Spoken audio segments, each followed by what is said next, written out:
poussé pour un parti politique parce que culturellement, ils sont formés à partir de partis. Ils ont été exclus de partis, ils ont quitté des partis, donc ils fonctionnent suivant un logiciel de parti et pas de mouvement associatif, etc. Alors, vous m'obligez à résumer. Il faut quand même signaler qu'en même temps, donc, il y a eu ce PAM qui a été créé dans les conditions que vous savez. C'est aussi un processus de sélection et de contrôle des élites, mais on va y revenir dans le débat. Et il y a un phénomène complémentaire qu'il faut ajouter, c'est que c'est l'époque où une personnalité comme Simiziane Belfri a veillé à ce que les technocrates aient la place de premier plan dans l'élaboration et la mise en œuvre des politiques publiques. Et si on veut affiner, c'est même pas tous les technocrates, c'est les ponts et chaussées. Parce que, eh oui, c'est-à-dire, il y a d'abord les ponts et chaussées, noyaux durs, et puis les autres, etc. Et il y a eu toute une politique de promotion d'élites administratives, technocratiques ou autres.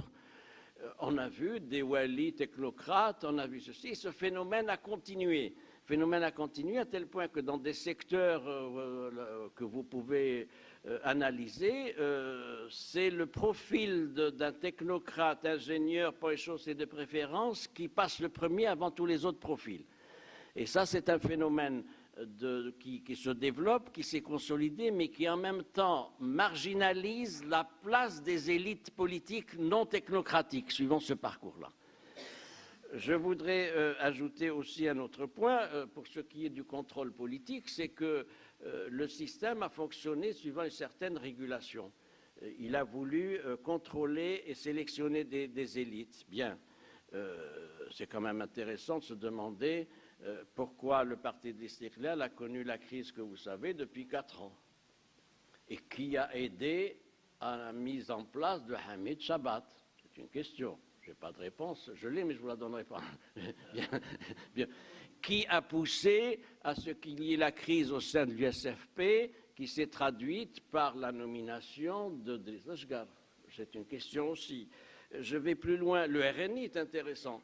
Le RNI est intéressant. Voilà un parti qui était dirigé par Ahmed Osman. En avril 2008, est nommé Mustafa Mansouri. Mustafa Mansouri, ça dure 2 ans et demi. Il y a un coup de force.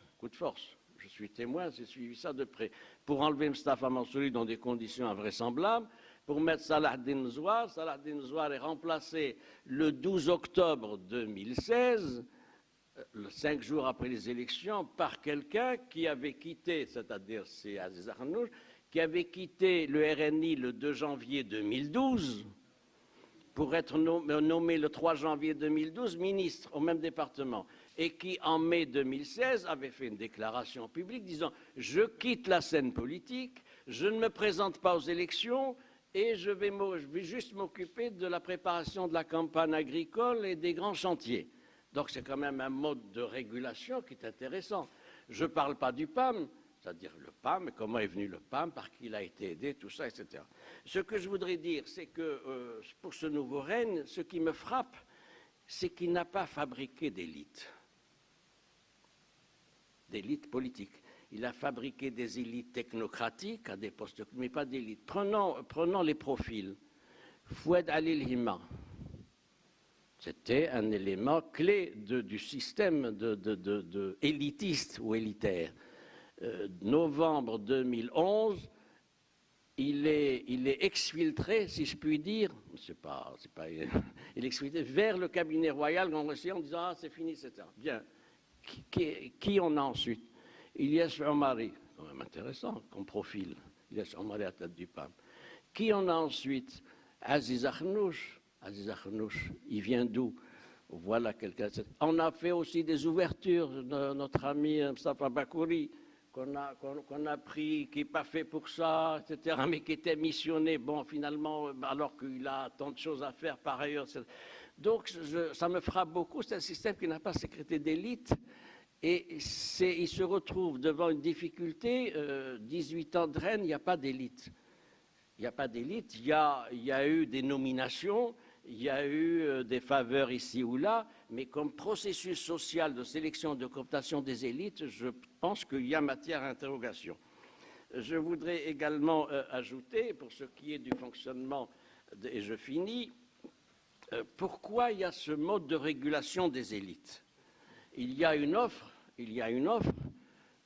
mais la demande est différente. Il n'y a pas d'équation, entre l'offre et la demande. Le système pratique ce que j'appellerais la politique de la salle d'attente. C'est-à-dire, vous voulez rentrer dans le système, prenez votre ticket dans la salle d'attente. On vous appellera ou on ne vous appellera pas, mais vous ne pouvez pas faire carrière dans le système si vous n'êtes pas déjà dans la salle d'attente. En revanche, si vous ne rentrez pas dans la salle d'attente, bien, eh bien, on vous laisse tranquille. Non, j'ai rien dit. Non, il y a de la souplesse, et de la régulation. Vous n'êtes pas candidat, vous ne voulez pas vous prendre un ticket pour la salle d'attente, on vous laisse tranquille, à condition que vous respectiez les règles de jeu. Les règles de jeu, c'est-à-dire il y a des codes, il y a un code de la route. Vous n'êtes pas dans la liste d'attente, mais il y a un code de la route, des choses qu'on dit, qu'on ne dit pas, etc. Ce n'est pas toujours respecté, mais ça fonctionne comme ça. Il y a un autre élément structurant dans notre système de sélection des élites, c'est qu'il y a la centralité du pouvoir. C'est le pouvoir qui est régulateur, c'est le pouvoir qui est fabricant d'élites. C'est fabricant d'élites avec des résultats de variables, etc. Et puis, il y a un élément de complication qui est venu avec la Constitution de 2011 et les résultats de 2011. Ça fonctionnait bien jusqu'en 2011. C'est tellement vrai que de septembre 2001 à 2011, on a eu la monarchie exécutive, qui est un mode supérieur de régulation et un mode directif. Bien. Avec la Constitution de 2011, donc, il a fallu rebattre les cartes et c'est arrivé cette Constitution. Cette Constitution a posé un problème parce que elle a été... L'article 47, c'est l'article 47. L'article 47 a été fait dans une perspective stratégique particulière. C'est-à-dire le parti arrivé premier, tout ça. Parce qu'on pensait, en faisant cet article 47, on excluait que le PJD arrive premier dans les calculs. C'est tellement vrai que 6 semaines avant le 25 novembre 2011, il y a eu à Rabat, j'y étais, 8 partis, au Golden Tulip, etc., qui ont fait l'Alliance pour la démocratie. Et le calcul qui était fait, c'est de dire les 8, d'ailleurs, je relève quand même le manque de savoir-faire de ce G8, enfin, quand vous prenez... Non. Vous savez, j'ai vu du bricolage politique dans ma vie, mais comme ça, c'est de la malfaçon. Non, vous ne pouvez pas prendre le RNI, le PAM, l'UC, le MP, oui. Mais vous prenez notre ami Khalidi, de Parti Islam, vous prenez Dr Abdelmjid Bouzouba, Parti Socialiste, membre historique du Parti Socialiste, ancien secrétaire général adjoint de la CDT, etc. Donc, vous prenez Mohamed Ben Hammou, bon, Mohamed Ben Hammou, est-ce que c'était un parti? Oui. Et vous prenez notre ami donc, qui est secrétaire d'État aux Affaires étrangères, qui était au G8. Il était au G8, donc c'est de la malfaçon. Mais l'article 47 a été fait dans cette perspective-là, et on savait que c'était Salah Abdel Mzouar qui devait être chef du gouvernement. D'ailleurs, il l'avait dit en privé 2 jours avant, tout ça. Donc ça, c'est un problème. Alors est venue l'équation PJD, PJD arrive premier avec 107. Donc on est obligé de nommer le chef à l'époque, il était incontournable, Abdullah Mekiren. Ça a compliqué les choses en 2016.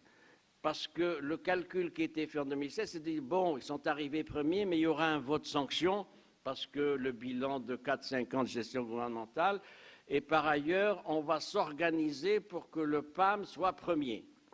Je relève, ben oui, c'est-à-dire, non, ça fonctionne comme ça. Vous savez, vous savez, moi, je suis pas soumis à ces souhaits. Je ne suis pas soumis à l'obligation de réserve, donc je peux parler de manière tout à fait irresponsable. Je suis les élections depuis 40 ans. Mon premier mémoire de DES, c'était 77, c'est les élections législatives 77. Donc oui, ça vient de loin. Je n'ai jamais vu autant d'interventionnisme grossier dans le jeu électoral. C'est une régression, c'est-à-dire qu'on n'a jamais vu ça. La veille, vous savez, les Mqaddam étaient là en train de taper à Riyad ou ailleurs, on n'a jamais vu ça. Ça, plus la place de l'argent. Et d'ailleurs, plus des opérations tout à fait malheureuses, la marche de Casablanca.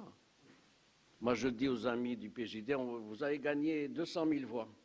Il y a des gens qui travaillent pour vous, parce que des erreurs pareilles, c'est que pour vous. La marche de Casablanca, dans des conditions...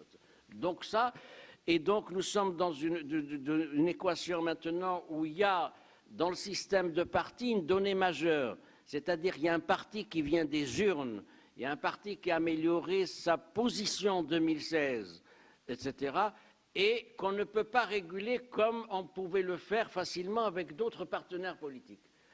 C'est un parti, j'ajoute que c'est un parti qui a une implantation nationale, qui a du militantisme. Les ministres du PJD, en tout cas du temps de Benkiren, maintenant ils se sont un peu ramollis.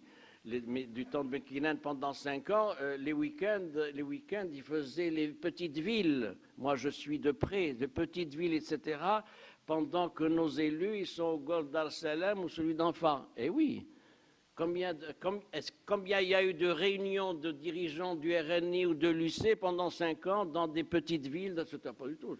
D'ailleurs, Sa Majesté l'a dit. Je ne peux pas citer meilleur auteur que Sa Majesté, qui a dit se réunissent pour les élections, etc.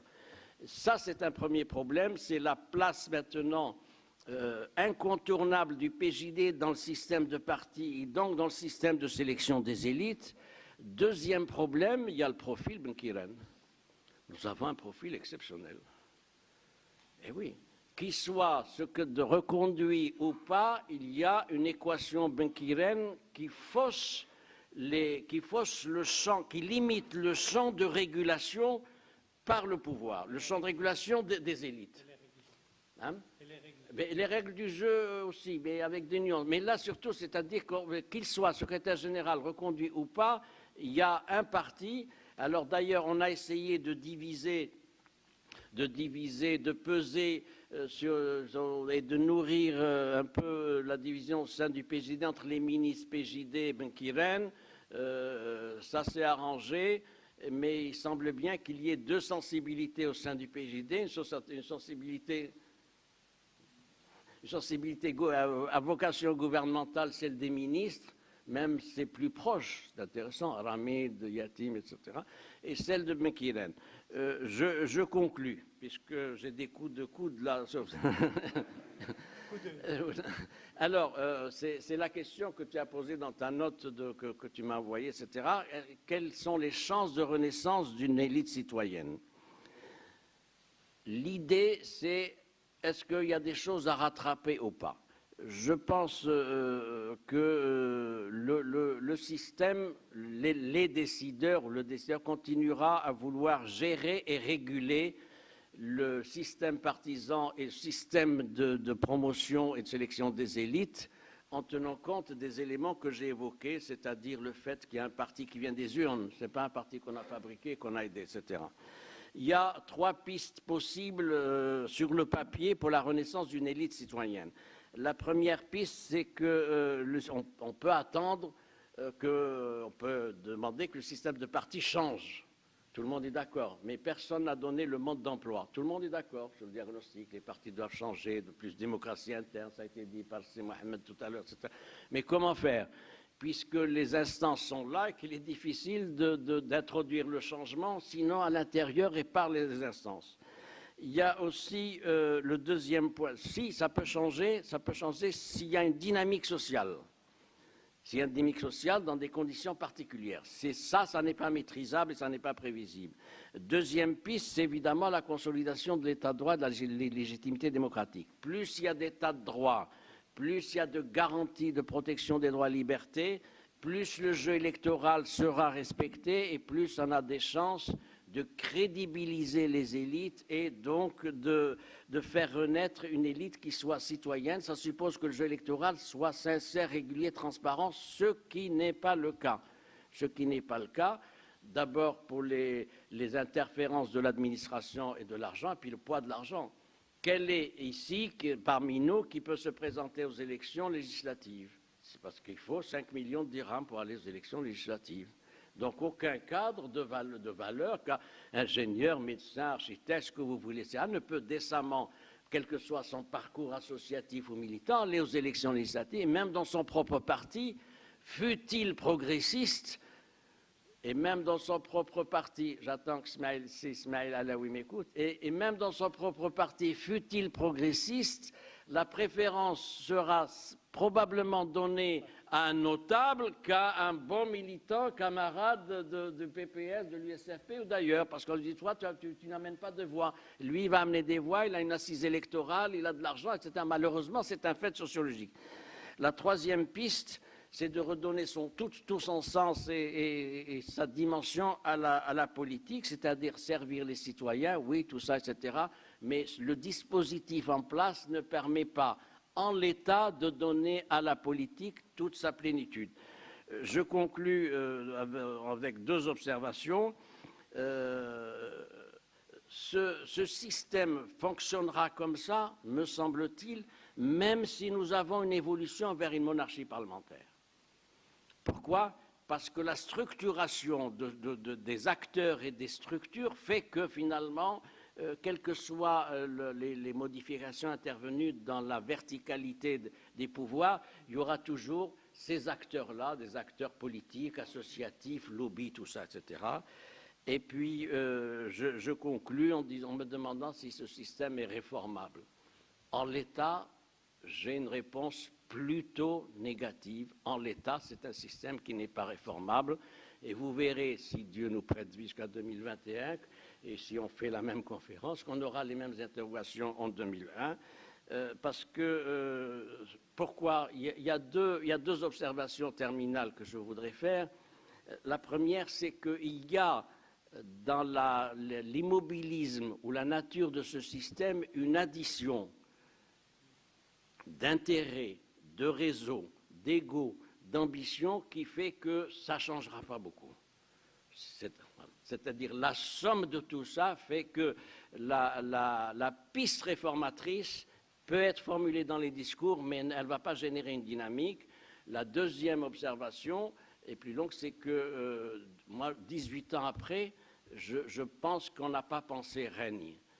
Ni dans le système partisan, ni dans la promotion des élites. Et on se retrouve donc à la fin d'un cycle historique, me semble-t-il, où nous avons le bilan que nous avons, et ce n'est pas moi qui le fais, c'est la plus haute autorité de ce pays qui, son discours, dit voilà où nous en sommes. Je vous remercie.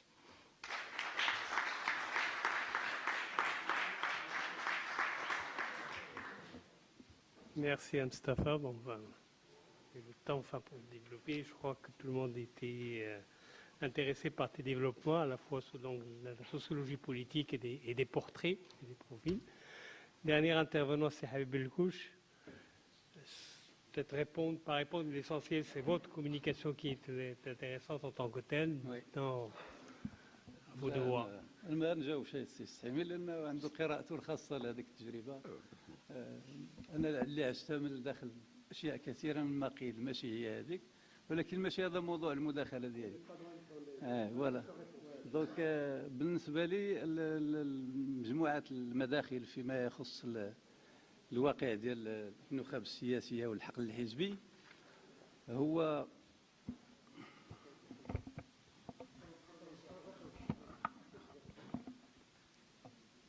هو بداية أن هذه التقديرات اللي كاينة أو التقييمات أو حتى الهجوم على الأحزاب السياسية ربما خصو ياخذ شوية النسبية، لأنه ما غادي تكونش ديمقراطية بدون أحزاب سياسية، وثانيا ما غاديش نجيبوا شي أحزاب سياسية من شي بلاد أخرى ولا من شي قنطة أخرى. هذا الواقع الحزبي ديالنا، كيفاش غادي نرصدوا المواطن ديال الضعف ديالو، ما هي متطلبات الدفع به من حيث باش يرقى بالاداء ديالو للمستوى الافضل في ظل واحد التحولات. انا بالنسبه لي هو غياب هذا التراجع ديال المشاركه، نسبه المشاركه والانخراط في العمل السياسي اللي عرفت بموازاة مع انفتاح اوسع على مستوى الحياه السياسيه منذ تجربه التناوب. كمعطى أول. الجانب الثاني واللي في ارتباط بهذا البعد هو أنه ماشي فقط مرتبط بالحقل الحزبي، ولكن مرتبط كذلك بتحولات مجتمعية. ما ننساوش بأننا في مرحلة ديال تحول ديموغرافي تمت الإشارة إليها بشكل نحن أمام أجيال جديدة لا علاقة لها بالماضي السياسي، وربما لا تعرف لا تاريخ الأحزاب ولا غيرها.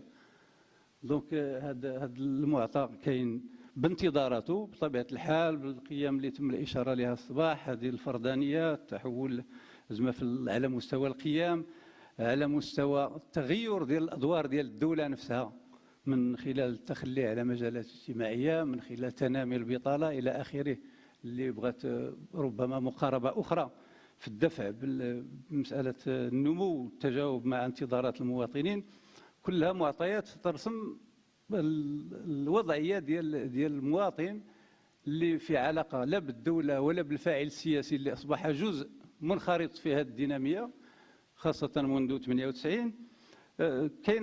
كان هذا المخارج. الجانب الآخر بطبيعة الحال ما نساوش بأنه داخل الأحزاب، وربما نقولوها بشكل مباشر، كانت مشاكل داخلية اللي فرضات كذلك أضعفت قوى سياسية معينة، خاصة كان تجربة ديال الاتحاد الاشتراكي منذ إدارته التجربة ديال التناوب التوافقي، وعرفنا الانشقاقات اللي كانت إلى آخره، واللي أدت إلى ما أدت عليه، وفقا أيضا لدينامية داخلية داخل هذه الأحزاب.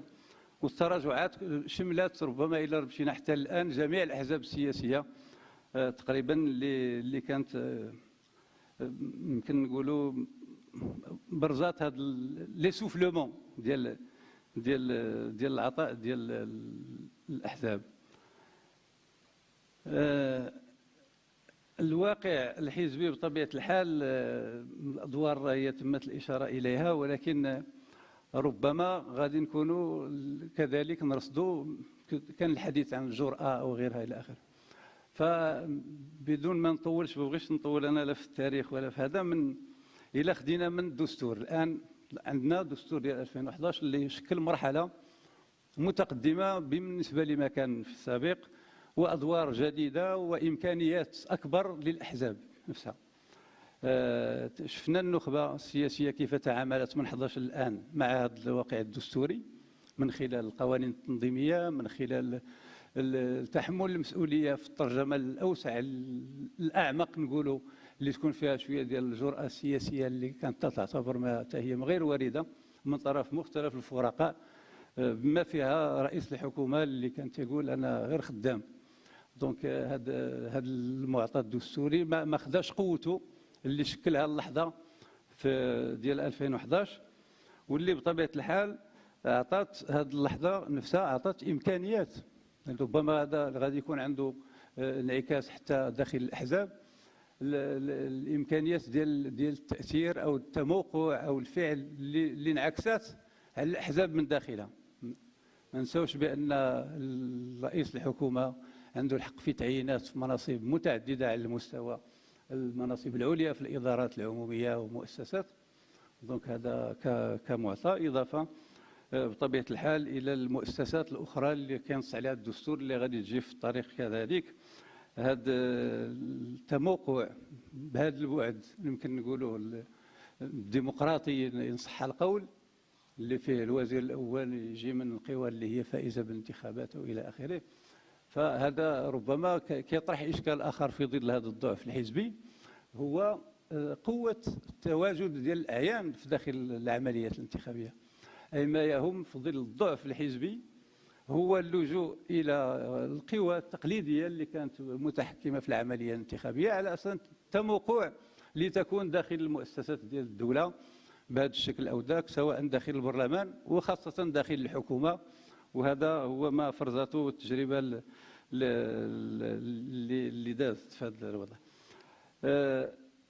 الأدوار بطبيعة الحال راه كينعكس هذا الشيء على الوضع العام، لأن كيولي السباق هو التموقع، وربما نوع من توزيع ديال المواقع اللي أصبحت في ظل غياب قواعد، في ظل غياب ديناميات حزبية منتجة الفكر إلى آخره وبرامج. أصبحت تقريبا هو إعادة توزيع التموقعات داخل المؤسسات التي توفرها المواقع اللي خذها كل حزب في الحقل الانتخابي بالأساس. ومن هنا كتاخذ يمكن ربما نقولوا أن الأحزاب في هذه العملية أصبح الهم الانتخابي هو الطاغي على البعد الحزبي نفسه. وأنا شخصيا عندي قراءتي شويه واخا انا ماشي في الاتحاد الاشتراكي، ولكن كذاك متتبع ان الدخول في العمليات الحكوميه الى اخره دون اعطاء الموقع للاليه الحزبيه المكانه ديالها ربما كتكون عنده انعكاسات سلبيه، وهذا كنعتقد كان من المؤثرات على التجربه ديال الاتحاد الاشتراكي، وربما ما يمكن استخلاصه من هذه التجربه بالنسبه لي. العجز على المستوى الحزبي وهذا واقع زعما ما غاديش يمكن ينكروا الناس. بالنسبه لي المساله الاولى هو ان ماشي فقط ان الاحزاب ما عندها شيء برامج او ما قدماتش رؤى اللي يمكن، ولكن كذلك ما كتقدمش الفضاءات القادره على جلب النخب اليها. مثلا يمكن ناخذوا اي حزب، ما يكفيني باش تقول لي عنده 30,000 ولا 100,000 واحد في الحزب، ولكن اش غادي ندير بهذيك 20,000 ولا 30,000 داخل الحزب؟ مدى توفر هذه الأحزاب على الفضاءات اللي يمكن داخلها واحد ملي يلتحق بحزب يكون ضمن دينامية ديال التفكير، يمكن منتج لأفكار ومغني لعطاء ديال الحزب، كذلك تكون كدينامية اللي كتسمح ليه هو بتموقعه داخل هذا الحزب. لأن تعتقد بأن الأجيال الجديدة ما غاديش نعولوا باش نقولوا لها غادي تدخل على أساس قناعة وراه هي غادي تجلس تما وصافي. ربما هذا الشيء كان في القديم، الآن ربما خص التفكير في أشكال جديدة. لأن بالنسبة لي شباب اليوم ربما غادي يخص ان بلان دو كارير بوليتيك كونت انتيغر ان بارتي، كيخص تكون اشنا هي الوظائف ديالو، اشنا هي الادوار ديالو، كيفاش يمكن واحد التسلسل في هذا الاداء. وهذه العمليه غير متوفره الان في اعتقادي داخل الاحزاب السياسيه، لأن ما يطغى هو أنا بالنسبة لي إعادة توزيع داك الشيء كيف ما هو بين القائمين على الشأن الحزبي، كذلك فيها لا كوبتاسيون ديال لقيادات الأحزاب. وهادشي راه كنعرفوه. مثلا الا خدينا اللائحة الوطنية كيفاش أنها مثلا بين النساء أنها خلقت مشاكل بين النساء أكثر مما فادت في تموقع النساء اللي خداو مساراتهم داخل الأحزاب، اللي عندهم تجربتهم، اللي عطاو العمل الحزبي الى اخره. ففي الاخير كتغير الصوره. كاعتقد بان هذا هو سي دي براتيك ديموبيليزاتريس داخل الاحزاب نفسها لن تفيد في تطوير هذا. المساله الاخرى هو ان المساله ديال البرامج بطبيعه الحال هذا ربما خصو شي نقاش اخر، ولكن في الجوهر كاين لو سوكل كومان اللي تقريبا راه كل شيء اللي جا كيخدم عليه على مستوى التوجهات الكبرى، على مستوى الاولويات. ولكن لي توش اللي يمكن تكون داخل هذه البرامج في الاولويات القضايا معينه، هذه العمليه كان ما كنلقاوش فيها كذلك حضور كبر داخل المشاريع المقدمه من طرف الاحزاب. العلاقه بالدوله كنعتقد بان الا كان الاستقلاليه ديال القرار الا كان كما تمت الاشاره تدخلات او كذا الى اخره، فكنعتقد هذا الجانب هذا ما يمكنش ليه يكون الا ببناء الاليات الحزبيه. ما غاديش تمكن تطور بدون تقويه الاحزاب من داخلها، سواء من خلال رؤاها، من خلال مناضليها، من خلال الناس اللي كتلتحق بها كحامله لمشروع واللي كتدافع على هذاك المشروع باشكال مختلفه وبهذه المعطيات اللي شرت لها ديال التموقعات اللي هي كتكون، لان هذا امر ضروري. النقطه الاخيره اللي بغيت نشير لها هو هذه المكانه ديال المجتمع المدني في علاقته بالدوله، باعتبار ان تجربه المجتمع المدني في هذا العهد ديال الملك محمد السادس كان دور متميز. ما يمكنش نكروا هذا الشيء، لان الادوار اللي لعبها المجتمع المدني سواء في قضايا ديال الانصاف والمصالحه، في الامازيغيه، في المراه، في واحد المجموعه من القضايا، كانت ادوار اساسيه اللي فعلا استطاعت باش تجعل البلاد تواكب واحد التحولات اللي ربما حتى الفاعل السياسي احيانا ما كانش عنده فيه جدول الاعمال. لأن ما نساوش مجموعة من هذه القضايا لم تكن ذات أولوية في البرامج الحزبية نفسها ولا في الانشغالات الحزبية. بالتالي كانت هذه الدينامية اللي لعبها المجتمع المدني في ظل واحد الصراعات حراك يمكن نسميه داخل المجتمع، واللي استطاعت البلاد فيها أنها تأخذ التموقع ديالها بشكل أكبر. في الأفق ما تنعتقد بأن الأفق هو الذي يجيب عن هذه العمليات، هو أنه بالنسبة لي في التصور لتطوير الأداء الحزبي بطبيعة الحال يتطلب إرادة سياسية داخل الفرق الحزبية المسيرة، اللي على أساس أنها تنفتح لأن على قوى على ديناميات توسع القاعدة المنخرطة فيها.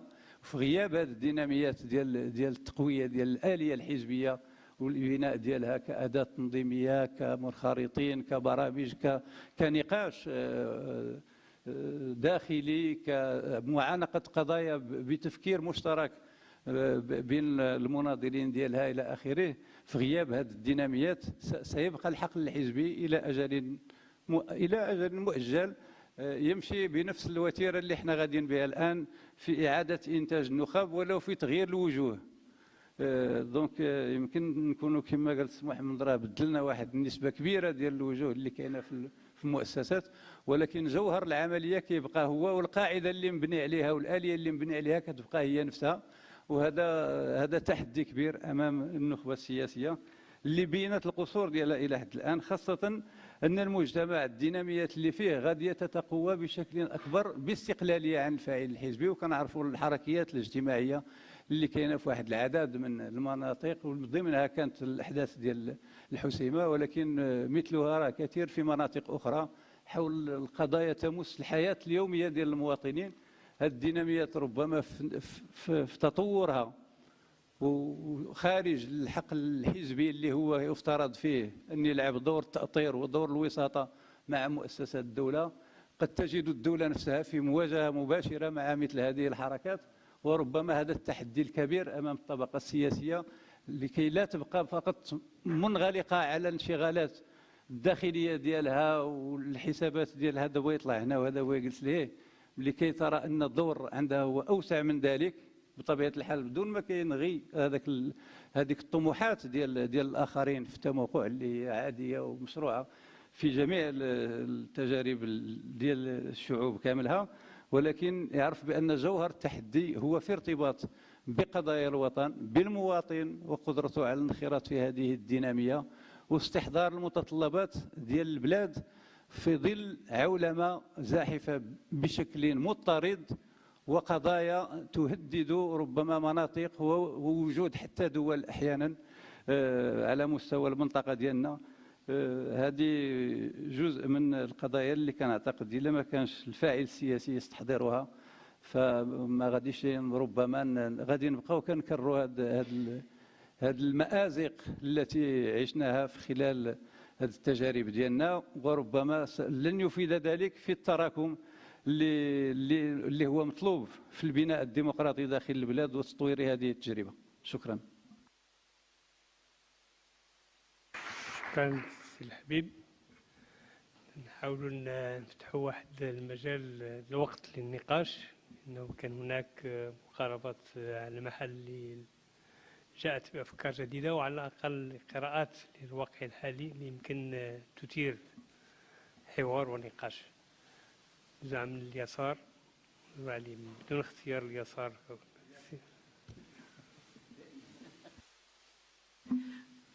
شكرا إخوة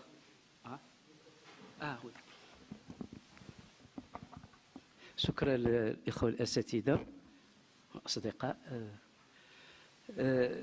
باختصار طبعا بدون الدخول في التفاصيل، أظن بأن الأخ مصطفى يعني أعطانا كثير منها في التطور ديال الحياة السياسية والحزبية بتفاصيلها. غادي نحاول نجاوب على جوج المسائل. أولا بغيت ندير واحد الإشارة، النخبة السياسية اليوم في البلاد راه واحد جزء كبير منها توجد خارج الأحزاب. هذه مسألة. الأحزاب وقع فيها تطهير من المناضلين والمثقفين ومن تتوفر فيهم صورة أن يكون نخبة من النخبة. حتى أصبح واحد التعريف النخبة تتوفر فيها المؤهلات والكفاءات الثقافية والفكرية والسياسية والأخلاقية. كاينة أزمة أخلاق. غادي نرجع لهذه النقطة الأساسية. كاين ندير واحد التوصيف للمرحلة. تنذكر الأسبوع اللي فات يمكن قريت في أخبار اليوم واحد مجموعة الأسئلة للمثقفين وفاعلين واش كاين في البلاد أزمة سياسية أم لا. كاين تيقول لا، كاين تيقول الوضع عادي، كاين اللي كاين تيقول كاين أزمة. أنا غادي نقول بوضوح اليوم ومن بعد الأمل باش ما نطولش كتبت هذا الشيء دابا. بعد الأمل الذي فتحه خطاب الملك في 9 مارس 2011 ومن بعد إقرار دستور جديد بكل ما بشر به من وعود وانتظارات وبعد 6 سنوات بما جرى فيها من مياه تحت الجسر، يمكن تشخيص الوضع السياسي الراهن بأنه وضع أزمة مركبة. أزمة مؤسساتية ما نذكرش بالتفاصيل، راه كنا عشنا مثلا غير 6 شهور البلوكاج شنو هي. أزمة